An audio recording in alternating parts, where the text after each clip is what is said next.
Okay, and we are ready to go. Okay. Well, good evening, everybody. I want to welcome everyone to this voting session of the on the Maryland congressional maps. At the outset of this commission, we sought to have a process that was rooted in public engagement. Over the last few months, we've had 10 in-person hearings across the state, as well as 2 virtual statewide meetings. Hearings. We've also released 4 draft concept congressional maps, providing public opportunity to testify during our hearings and submit written comments. The commission's had 2 working sessions to examine and discuss congressional map concepts. Based on all the testimony and internal and external engagement, we believe we're at a point to vote on a congressional map. Again, I'd like to note that the map concepts reflect much of the specific testimony that we've heard. They extent practicable, keep Marylanders in their existing districts. Portions of these districts have remained intact for a good number of years and over a good number of election cycles. And they reflect a commitment to following the Voting Rights Act, protecting communities of interest, and utilizing existing natural and political boundaries. But before we go any further, I'm going to ask Michelle Davis of the Department of Legislative Services to walk us through the 3 map concepts that are before us this evening. For everyone following along, we are not reviewing draft concept congressional map 1 because during the last work session, it was clear that the commission was not interested in moving forward with the draft concept 1. So these 3 concepts have been adjusted based on feedback and cleaned, I say cleaned up, to get as close to 0 deviation of the ideal district size as possible. So with that introduction, Michelle, it's all yours. Thank you, Mr. Chairman. Give me a second to share my screen here.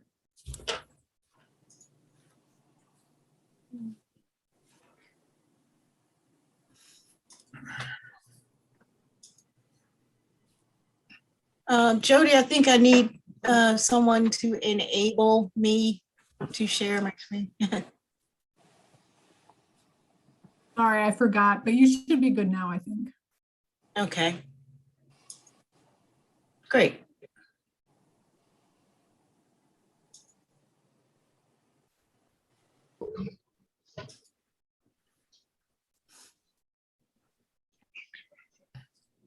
Okay, I'm going to just start with the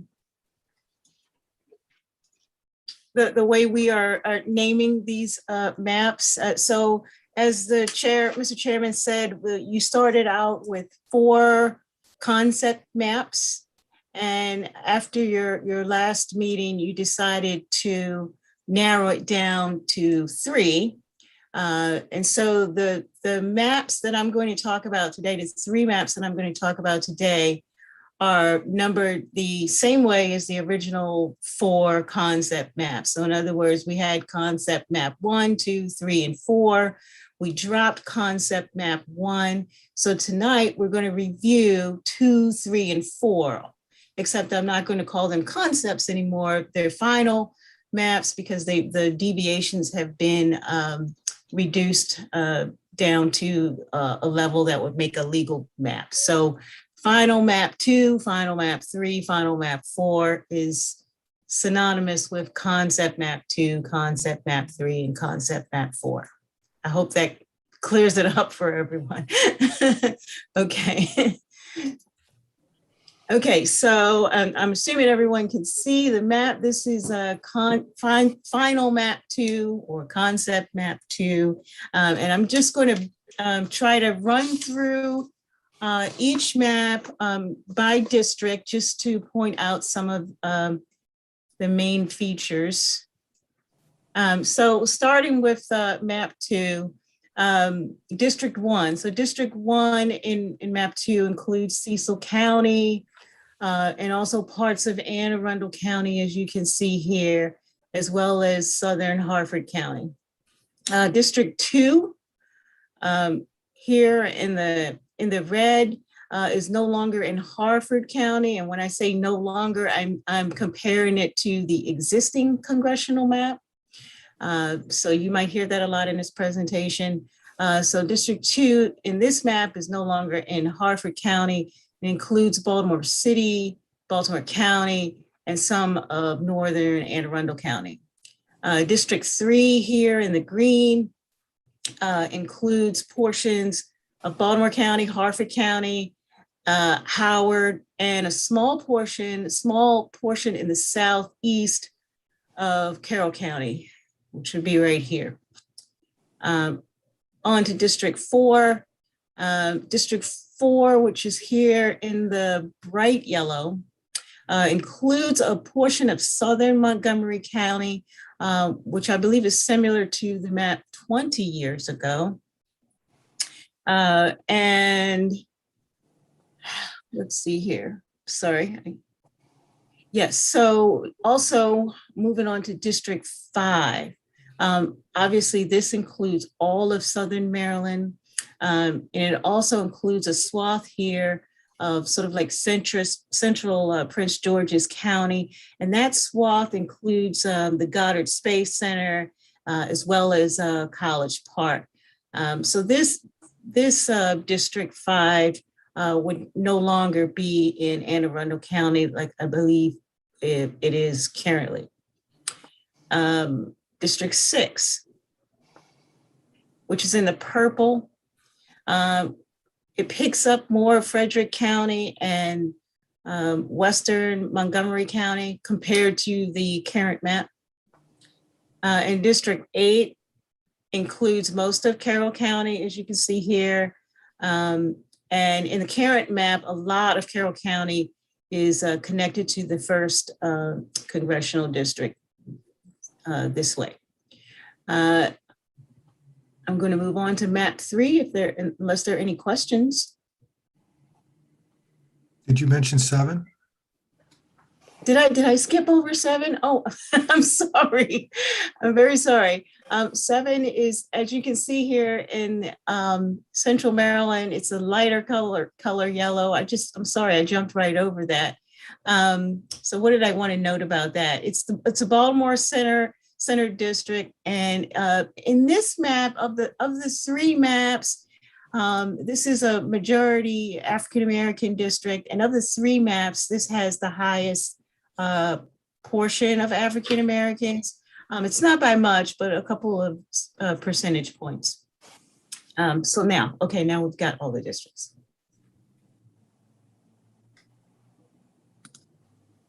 I'm going to try to move on to District 2. I'm sorry, but I have a menu that's covering my District 3, you mean? I mean map 3. Map 3, yeah. Okay. This Zoom is covering my screen here a little bit. Mr. Chairman, I don't mean to interrupt. I'm just wondering if we have particular questions about the map, should we ask them now as Ms. Davis goes through each map, or do you want to wait until all 3 have been presented? Let's let her go through all 3 and then go back. I know it'll be a little bit more work for Michelle to flip back and forth, but it might be easier to do it that way. Okay, fair enough. Okay. Thank you. Okay, so this is map 3 that has been finalized. And you have all of the demographics. You should in that package you got in the email. So all of the demographic information and how many people are in each district by county. You should also have that. So map 3, which is a finalized map from concept 3. In District 1, you can see here, it does not include Cecil County in this formulation, and it does cross over and take in Anne Arundel County.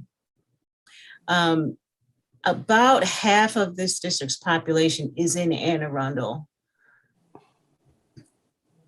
District 2, which is here in the red.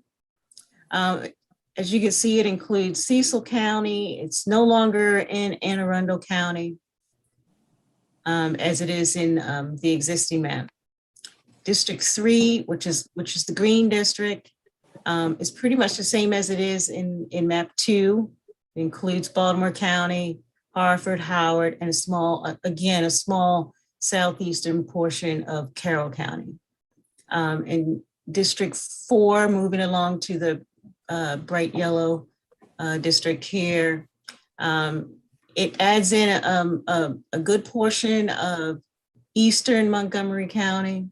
It's not in Anne Arundel County in this map, like it is, I believe, in the current map. And it is also an African-American majority district. District 5 is similar to map 2. It retains, it includes all of Southern Maryland, and this portion again of Prince George's County, which is similar, which includes the Goddard Space Center and College Park. And it also includes a portion of Southern Anne Arundel, excuse me, Southern Anne Arundel County. Okay, so I lost count here. So District 6, I don't want to skip over 7 again.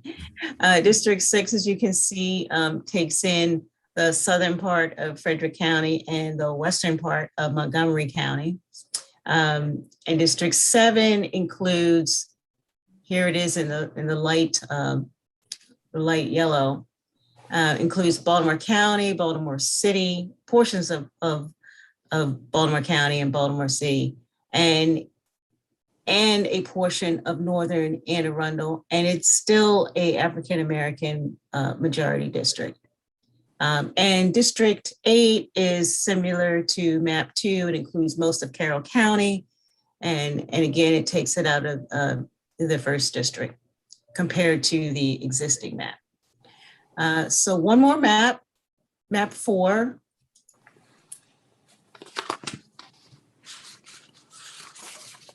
Go.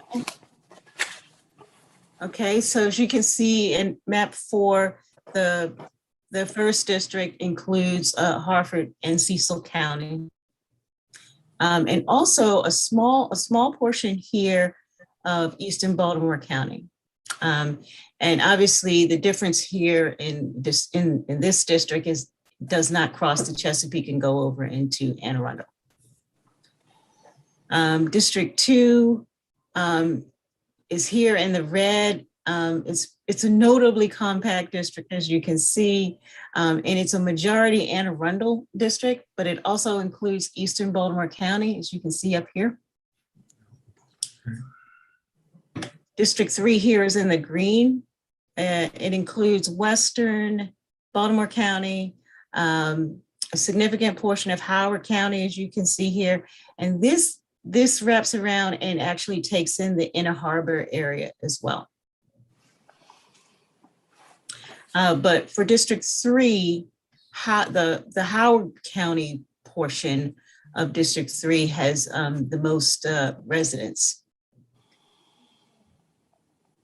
District 4, as you can see here in the light yellow, includes Prince George's and a portion of Southern Howard County.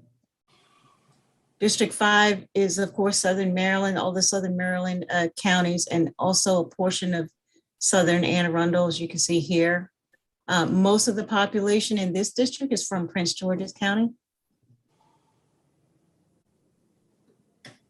Okay, District 6 here takes in almost all of Frederick County and Western Montgomery County. And District 7 here, you can see goes all the way north, takes in most of northern Baltimore County up to the Pennsylvania line. It comes down here into Baltimore City. And it is still a African-American majority district. And last but not least is District 8, which includes a very good portion of Carroll County and the eastern portion, or half almost, it looks like, of Montgomery County, and includes a small portion of Western Howard County. And those are all 3 final maps. And again, the deviations on these maps are on your in your package in your email, but all of them, all of the districts, I believe, have either a deviation of 1 or 0. Okay, thank you, Michelle. I guess now we'll just move on to some discussion and questions. Delegate Buckle, I believe you had a question. Thank you, Mr. Chairman. And I guess the question I wanted to ask will reflect back to proposed final map 2, Michelle. I just had a couple of concerns or clarifications. District 5, the sort of Prince George's Southern Maryland district, it has this, I'll just describe it as a hook. The orange hook comes up and sort of views all the way around and goes all the way up to almost the Montgomery County line, seemingly leaving out a large swath of Prince George's County kind of in the middle, right off of the Federal Triangle. That's left in 4 that wraps all the way around that hook.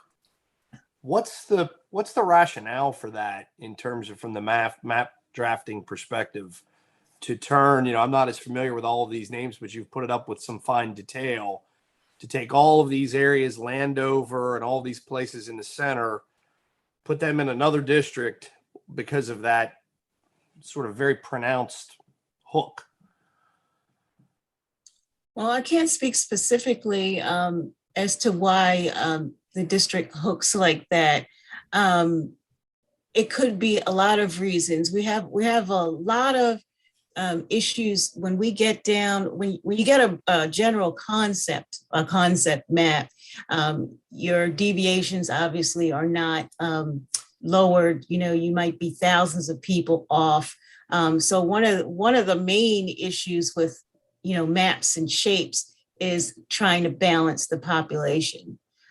So a lot of that comes from that, but I can't speak specifically to this shape.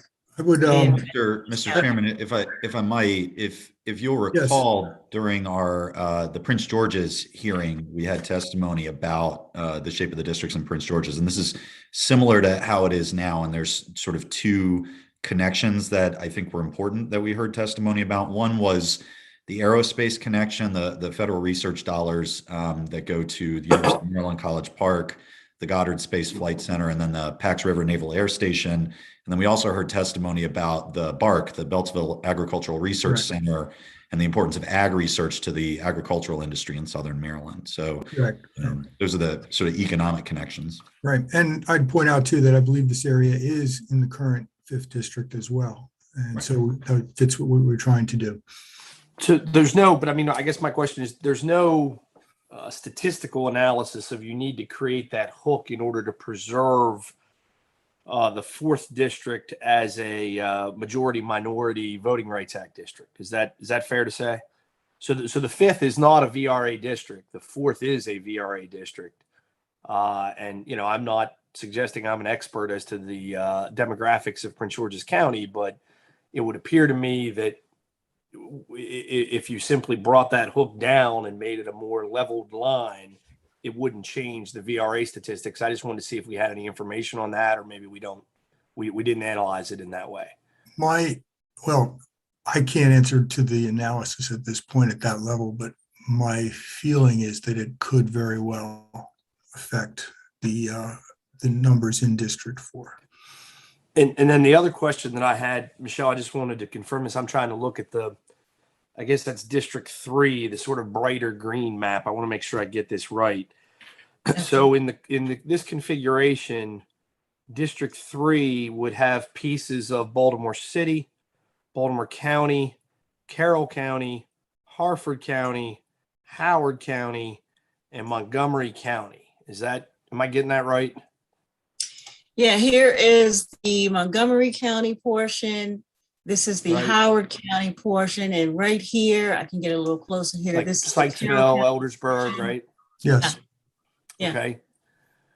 And then you'd have part of Baltimore County. I think you'd have the part where I used to live in Owings Mills. And there it looks like you'd have a slice of the city and then a large chunk of, so that's 6 counties that to my just ability to look it up on the Google machine, as they say, the smallest of those 6 counties is Carroll, which is about 160 some, just shy of 170,000. Some of those other jurisdictions, including Baltimore City, are quite large. Is there any particular rationale for trying to connect 6 counties together from almost the DC line to the Pennsylvania line in that fashion?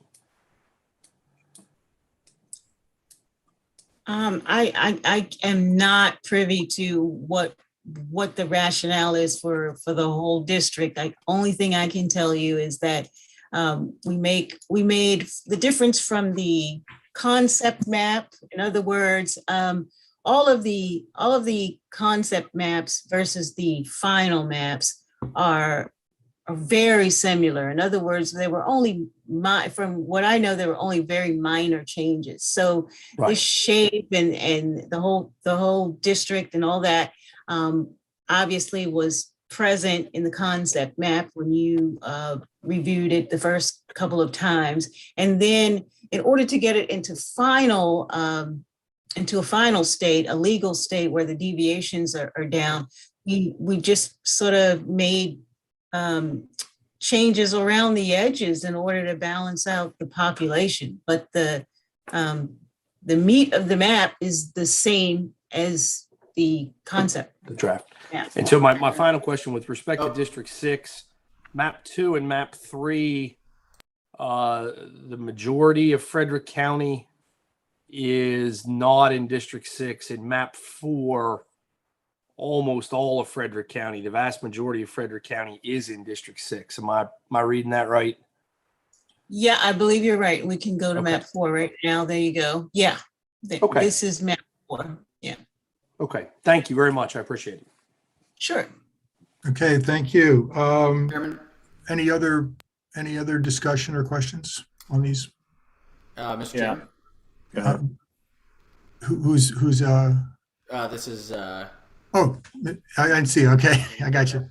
a couple quick points on the issue with districts 4 and 5. I was looking at the racial demographics of the 2 districts, and it looks like in map 2, the district 5 with the additional part of Prince George's County ensures that both 4, 7 are majority minority, but then district 5 also has a plurality of African American members, which more accurately reflects the changing demographics of Southern Maryland, particularly in what we've seen with changes in demographics in Charles County. So I think is a more accurate reflection of the Maryland population as a whole. On the District 3 point, I mean, I think the most important, and maybe Michelle, if you could move to the other map, the District 2 or the map 2. I think what's important is to compare it to the current map, which, while certainly is not ideal, was approved legally. And if you compare District 3 to the current map to what we have here in map 2, I'd say it's significantly more contiguous and significantly more compact, while recognizing that as you change a district that was sprawled out in quite a bit of area, you maintain that continuous representation amongst those counties. Final point on District 3 is that those counties, other than that part of Montgomery, are all part of the Baltimore Metropolitan Planning Organization. And as a board member of the Baltimore Metropolitan Council, I can say that regional planning has been unbelievably helpful as we think, those lines are somewhat imaginary, and the region is what is going to be our economic prosperity moving forward. And so, I think that the perspective of multiple jurisdictions thinking regionally is going to be what would be a helpful feature for representation in the U.S. Congress, given the nature of our state. Okay, anybody else? Mr. Chairman, Yes, sir. this is Senator Simon here. I think the president was kind by saying our current map is not ideal. It's been labeled as the worst in the United States. So I think that's where we're starting from. And so I guess the question I have is, the citizens map is out there. It's much more compact. And it seems like this process is starting with the most gerrymandered maps in the United States as the basis to start from. And I guess the question is, why do we start from there? I mean, obviously these were given to us at the work session, but it would seem if they're the most gerrymandered in the United States, we would kind of start anew. I mean, like Baltimore City is completely divided. You look at Anne Arundel County in many of these maps, we had testimony that the Eastern Shore wanted to come over and be with the Western Shore. And yet they took out big parts of Anne Arundel County that share that with them, the northern part, Pasadena and places like that, that make much more sense to be with District 1 opposed to Western Anne Arundel County. So I guess if you could just explain the process, how these maps were created when the first 4 maps were dropped, just so the public would understand that process. I think, as I indicated early on in my remarks, the idea was one of the things was to try to keep as many people as possible in their current districts for continuity reasons. I don't know much more than I can tell you other than that. Clearly, I think the map is cleaner, but you can always, I mean, you can draw an infinite number of maps, but it's always my experience never to really pretty much erase everything, but to try to keep some continuity by keeping some core areas in place, especially if they've been around for a long time. I don't know if that answers your question, but that's the best answer I have for you. Yeah, the only statement I would make to that is if you're starting from a baseline where it's seriously gerrymandered, and our goal was to keep them relatively in their same district, the end result is pretty much going to be gerrymandered again. And I think that's where some people have voiced concern in the hearings. And I feel that way as well. Thank you. Mr. Chairman. Yes, sir. Go. I appreciate the senator's point of view. I'll just say, first of all, county lines keep getting brought up. And while when we stare at a map of Maryland, we tend to look at county lines, people don't live in county lines, right? People don't work in county lines. People shop across lines. They take their kids to camp across lines. They take their parents to hospitals across lines. What matters is connections between communities more, in my opinion, than the lines that were arbitrarily drawn on maps 200 years ago. I'd also say that I think it's important to remember in all of this discussion, the voters. I think in choosing to start from to try to keep as many voters within their current districts as we can, what we're doing is we're saying ultimately the voters should have the choice of whether or not to keep or get rid of their current congressman, not some commission, but the voters themselves. From that perspective, I think that's a reasonable tack to take. I think it's a fundamentally democratic tack to take. Mr. Chairman, on map 2, I think is my personal preference for a host of reasons. As you've mentioned, I think it is more compact and more contiguous than our current maps. It reflects the diversity in the 4th, 5th, and 7th congressional districts. It makes 6 of the 8 current congressional districts more competitive, which is something that people asked for at the hearings. And across the map, there are decisions being made here that I think voters will appreciate. There's more of Frederick County in the 6th district. The 6th district is essentially closely tied to the areas north and west of 270 and 495 in Montgomery County. The 8th includes the inner Beltway county areas of Montgomery County, but also unites more of Carroll and Frederick together than are united under our existing maps. The 4th and 5th represent sort of regional divides within Southern Maryland. The 1st, we heard a lot of testimony at our last hearing that folks in Cecil County consider themselves part of the Eastern Shore. They want to be part of the 1st congressional district. This map keeps them part of the 1st congressional district. Hartford's divided along Route 40, which is a logical way to do it. In Baltimore City, we no longer have a situation where we've got block-wide districts. We're using corridors that make sense, like the York Road corridor to sort of connect districts. So, from my point of view, this is a better map. And I'd point out also that both Baltimore and Anne Arundel County had 4 congressional districts under the current map, something people locally were concerned with.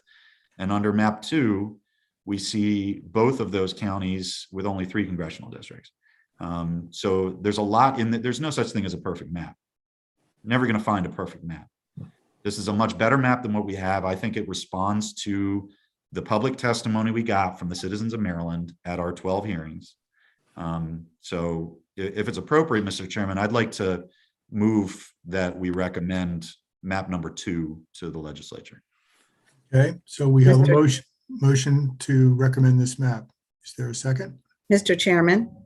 Yes, ma'am. Yeah, thank you so much. And I just want to thank my colleagues, Mr. President, Madam Speaker, and my colleagues from Minority Party. I looked at my paperwork. I actually traveled over 900 miles across the state to what I consider to be a very transparent process of citizen engagement.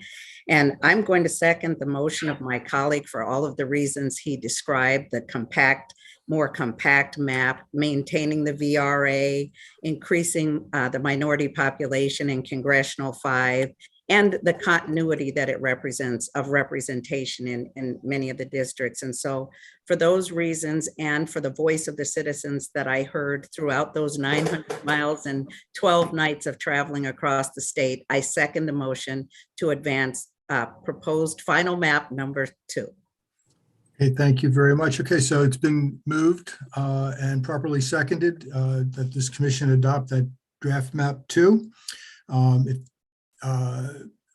Before I ask if there's any more discussion or anybody wants to explain their vote, I'm basically going to note that as chair, I'm going to abstain from all voting unless there was a tie. So with that, all Mr. those Chair. in favor? Mr. Chairman, Yes. I simply would like to just point out for the record, we all understand what this process is, that while I agree with my friend, the Senate President, and my very good friend, I think the Majority Leader, that District 3 in particular in map 2 is a little bit better than what the sort of the ridiculous nature of the existing map. I can't vote for map 2.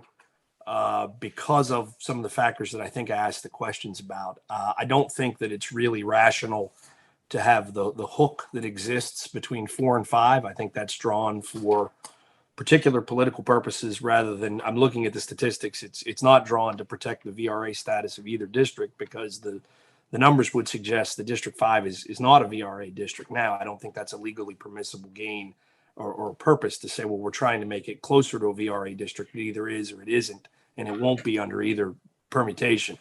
I'm very concerned about District 3 and that it's crossing 6 jurisdictions from basically almost the District of Columbia line to the Pennsylvania line.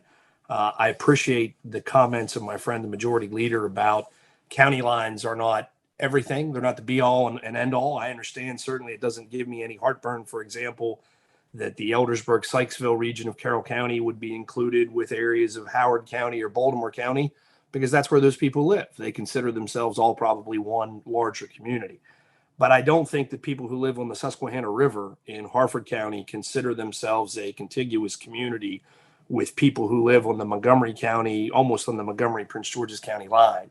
I've never lived in either of those counties, but I've served long enough in the General Assembly to know that we do tend to organize people. We organize delegations, we organize regions by the existing geographical maps. And I think that map 2 goes too far. It's just too gerrymandered, too non-compact, too non-contiguous for me to support it. I think map 4 of the 4, really 5 when we started, now we're down to 3 that we've evaluated for tonight. I believe that map 4 meets many more of the tests that many of us would like to see of being compact, being contiguous, uniting communities of interest, and trying to keep things together. I think that was drafted wasn't drafted in a partisan fashion by Republican members of the commission at all. It was drafted by the staff and brought forth through the commission. And I think out of all of these maps, map 4 really meets the purpose of allowing the voters to choose their representatives rather than allowing the politicians to choose their voters. And so I simply wanted to make that comment for the record before we proceeded to voting. Thank you. Okay. Anyone else? Okay. Yeah, I'd just like to explain where I'm coming from. And I first want to thank my colleagues. You have been completely professional, friendly. I've enjoyed talking with you, traveling across the state. And my vote has nothing to do with that. But for the last 3 months, we traveled all over the state, and we heard some wanting Democrat maps. We heard some wanting Republican maps. but the vast majority spoke with a loud voice saying that they wanted maps that were not gerrymandered. And I understand the national politics surrounding this map, but we were elected to represent the people of Maryland, not the interest of Washington, D.C. A simple glance at this carefully crafted map shows the partisan carving up of counties and communities for political gain. While initially skeptical, I sincerely held out hope that this commission would put Marylanders above political party. But once again, I've seen politics overshadow the will of the people. And I'm extremely disappointed because with the wholesale change in both Democrat and Republican leadership over the last 2 years, we had a real opportunity to showcase a willingness to put people above politics. So in good conscience, not vote for a map that so blatantly goes against the will of the people. Therefore, I will be voting no. Thank you. Okay, anybody else wish to comment, explain their vote? All right, well then I was going to do this, I think as a voice vote. So I'll just say all those in favor of this map, say aye. Aye. Aye. Do I have? It's hard to do on Zoom. It is hard to do on Zoom. Yeah, right. Okay, so maybe we should do it. We should just take a roll roll call. call. Then. Let's Probably do it easier to that roll way. call. Okay. All right. Mr. President, Aye. Ms. Speaker. Yes. Okay. Where am I now? Senator Griffith, I vote aye. Delegate Lutke, Yes. Senator Simon Air, No. Delegate Buckle. No. Okay, I have a 4-2 vote, so the 2 is adopted. Again, in closing, I want to thank everybody who's attended this, as well as the commission members. I thought at the beginning, we did seek to have a process rooted in public engagement. We have had those 10 hearings, 2 virtual hearings. We released the drafts. We basically gave the public opportunity to comment and so forth. We've had the 2 working sessions to discuss these maps, and we basically have come to this point now. So I think that's pretty much all there is to say at this point about this. I will say, though, that again, the General Assembly will be voting on this. Special session, I guess, is scheduled for December 6th at 10 a.m., if my information is correct. The next step for us will be to work on the state maps. And I anticipate that we'll release some draft concept maps the week after the special session. And to ensure that we can get some public input on those, we'll be scheduling virtual statewide public hearing on those maps. We don't have a date confirmed yet. That will depend in part on how quickly we can put together some state legislative district maps. As soon as we have it, we'll release it on the website. And as always, for anybody who's watching, if you have questions, you can email redistricting_LRAC@mlis.state.md.us. And I think that's it for this evening. Thank you all, and I hope everybody has a very wonderful Thanksgiving. Mr. Chairman, I think we should thank the staff for doing a great job. Yeah. Oh, definitely. Yes. You're absolutely right, Senator. My bad for forgetting, but thank you all. I know they worked through the weekend to get these maps tuned up and ready for us to consider. So thank you.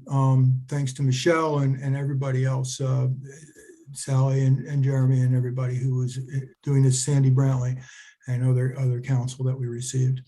So thank you all. Thank you. Have a great holiday. Okay.